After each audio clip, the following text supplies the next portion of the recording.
Good afternoon, my fellow Americans. This is George Washington, and I would like to deliver a few comments. As you know, this upcoming Tuesday, July the 4th, is the birthday of our nation. In fact, when you think about it, we go back 247 years to that July 4th, 1776. Now, it wasn't that day that it was ratified. It was July the 2nd that we voted on that, and then 2 days later, on July the 4th, it was ratified that we were officially separated from Mother England. A lot has happened in those 247 years. We had no idea what to expect as a nation for the freedoms that we have. Let me just share a few words of that Declaration of Independence to remind us. When in the course of human events, it becomes necessary for one people to dissolve the political bands which have connected them with another, and to assume among the powers of the earth the separate and equal station of which the laws of nature and nature's God entitle them, a decent respect to the opinions of mankind requires that they should declare the causes which impel them to that separation.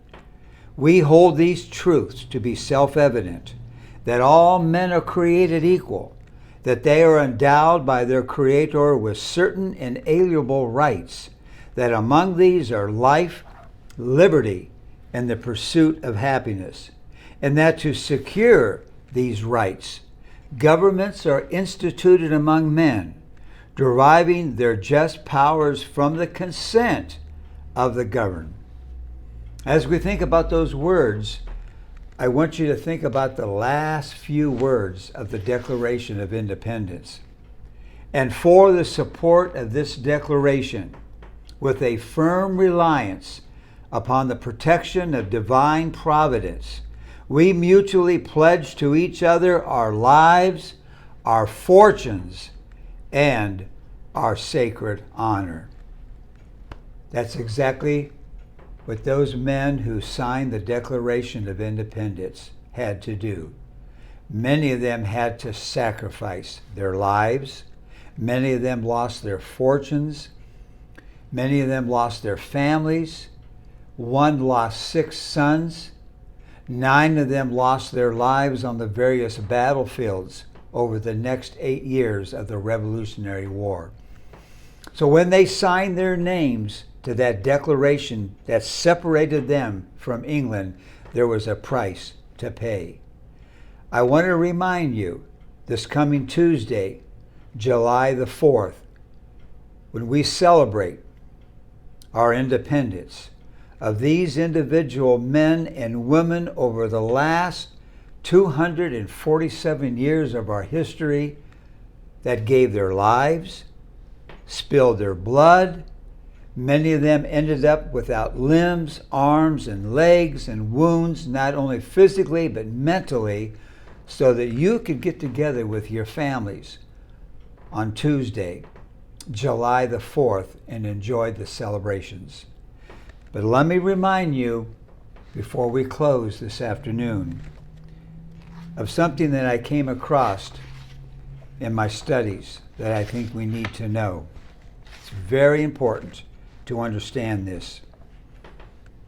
I quote, "The most effective way to destroy a people and a nation is to deny and remove their own understanding of their history." Let me say that again. It's important. The most effective way to destroy a people, a nation, a culture, is to deny and remove their own understanding of their history. Let us not forget this 4th of July, our history. Let us be proud of the men and women who served this country, our veterans. Let us always remember the sacrifices that they made and how important our freedoms are. Freedom of speech, freedom of the press, freedom of religion, freedom of the right to bear arms.